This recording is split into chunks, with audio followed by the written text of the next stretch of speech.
ಪ್ರೀತಿಯ ಸ್ನೇಹಿತರೆ, SN study ಅಕಾಡೆಮಿಗೆ ನಿಮಗೆಲ್ಲರಿಗೂ ಸ್ವಾಗತ. ಇವತ್ತಿನ ಪ್ರಮುಖ ವಿಷಯ ಅಂದರೆ ಪ್ರಚಲಿತ ಘಟನೆಗಳು, ರಾಷ್ಟ್ರೀಯ ವಿದ್ಯಮಾನಗಳ ಕುರಿತು ನಾವು ನೋಡೋಣ ಬನ್ನಿ ಸ್ನೇಹಿತರೆ. ವಂದೇ ಭಾರತ್ ಸ್ಲೀಪರ್ ಡಿಪೋ ರಾಜಸ್ಥಾನದ ಜೋಧ್ಪುರ್ ಎಂಬ ಜಿಲ್ಲೆಯ ಬಳಿ ಭಗತ್ ಕಿ ಕೋಟೆಯಲ್ಲಿ ಭಾರತ ಪ್ರಮುಖ ವಂದೇ ಭಾರತ್ ಸ್ಲೀಪರ್ ರೈಲು ನಿರ್ವಹಣಾ ಡಿಪೋ ಸ್ಥಾಪನೆಗೆ ರೈಲ್ವೆ ಇಲಾಖೆ ಚಾಲನೆ ನೀಡಿದೆ. ಗ್ರಾಮೀಣ ರಸ್ತೆ ಅಭಿವೃದ್ಧಿ ಅಂದರೆ ಕೇಂದ್ರ ಸರ್ಕಾರವು ಪ್ರಧಾನಮಂತ್ರಿ ಗ್ರಾಮ್ ಸಡಕ್ ಯೋಜನೆ 3ರ ಅಡಿಯಲ್ಲಿ ಮಾರ್ಚ್ 2028ರವರೆಗೆ ವಿಸ್ತರಿಸಿದ್ದು, ಇದರಿಂದ ಬಾಕಿ ಉಳಿದಿರುವ ಗ್ರಾಮೀಣ ರಸ್ತೆ ಕಾಮಗಾರಿಗಳು ಪೂರ್ಣಗೊಳ್ಳಲಿವೆ. ನಾರಿ ಶಕ್ತಿ ವಂದನ್ ಅಧಿನಿಯಮ ಇತ್ತೀಚೆಗೆ ನೀವು ನೋಡಿರಬಹುದು. ಇದು ಪ್ರಚಲಿತದಲ್ಲಿದೆ ಅಂದರೆ 3 ದಿನದ ವಿಶೇಷ ಅಧಿವೇಶನದಲ್ಲಿ ಚರ್ಚೆಯಾದ ಮಹಿಳಾ ಮೀಸಲಾತಿಯ ಕುರಿತು ಇತ್ತೀಚೆಗೆ ಚರ್ಚೆಯಾಗಿದೆ ಸ್ನೇಹಿತರೆ. ಮಹಿಳಾ ಮೀಸಲಾತಿಯ ಮಸೂದೆ ಅನುಷ್ಠಾನದ ಸಿದ್ಧತೆ ಕುರಿತು ಸಂಸದೀಯ ಸಮಿತಿ ಪ್ರಮುಖ ವರದಿ ಸಲ್ಲಿಸಿದ್ದು, ಮುಂಬರುವ ಚುನಾವಣೆಯಲ್ಲಿ ಇದರ ಪಾತ್ರದ ಬಗ್ಗೆ ಚರ್ಚಿಸಲಾಗುವುದೆಂದು ಹೇಳಲಾಗಿದೆ. ಅಂತಾರಾಷ್ಟ್ರೀಯ ವಿದ್ಯಮಾನಗಳು, ಇಂಟರ್ನ್ಯಾಷನಲ್ ಕರೆಂಟ್ ಅಫೇರ್ಸ್. ಭಾರತ ಮತ್ತು ಶ್ರೀಲಂಕಾ ಭೇಟಿ.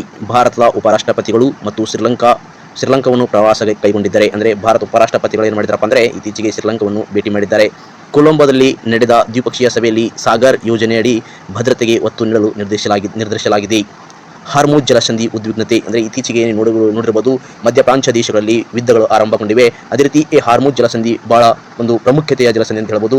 ಇಲ್ಲಿಂದು ತೈಲ ಸಾಗಾಣಿಕೆಯ ಅವಲಂಬಿತವಾದ ಒಂದು ಹಾರ್ಮುಜ್ ಜಲಸಂಧಿ ಅಂತ ಹೇಳ್ಬೋದು ಸ್ನೇಹಿತರೆ. ಪಶ್ಚಿಮ ಏಷ್ಯಾದಲ್ಲಿ ರಾಜಕೀಯ ಅಸ್ಥಿರತೆಯಿಂದಾಗಿ ಹಾರ್ಮುಜ್ ಜಲಸಂಧಿಯಲ್ಲಿ ತೈಲ ಸಾಗಣೆ ಹಡಗುಗಳ ಮೇಲೆ ನಿರ್ಬಂಧಗಳನ್ನು ಉಂಟಾಗಿದ್ದು, ಜಾಗತಿಕ ಬೆಲೆಯಲ್ಲಿ ಏರಿಕೆಗೊಂಡಿದೆ. ವಿಜ್ಞಾನ ಮತ್ತು ತಂತ್ರಜ್ಞಾನಗಳ ಕುರಿತು ನೋಡೋಣ ಬನ್ನಿ ಸ್ನೇಹಿತರೆ.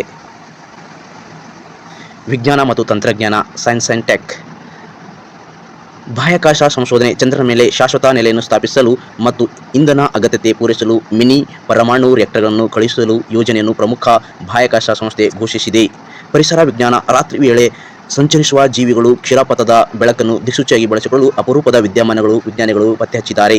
ಕ್ರೀಡೆ ಮತ್ತು ಇತರ ಅಂದರೆ ಸ್ಪೋರ್ಟ್ಸ್ ಮತ್ತು ಅವಾರ್ಡ್ಸ್. ಏಷ್ಯನ್ ಕುಸ್ತಿ ಚಾಂಪಿಯನ್. ಭಾರತ ಕುಸ್ತಿಪಟು ಅಭಿಮನ್ಯು ಮಾಂಡವಲ್ ಅವರು ಏಷ್ಯನ್ ಚಾಂಪಿಯನ್ನಲ್ಲಿ ಚಿನ್ನದ ಪದಕ ಗೆಲ್ಲುವ ಮೂಲಕ ಐತಿಹಾಸಿಕ ಸಾಧನೆಯನ್ನೇ ಮಾಡಿದ್ದಾರೆ.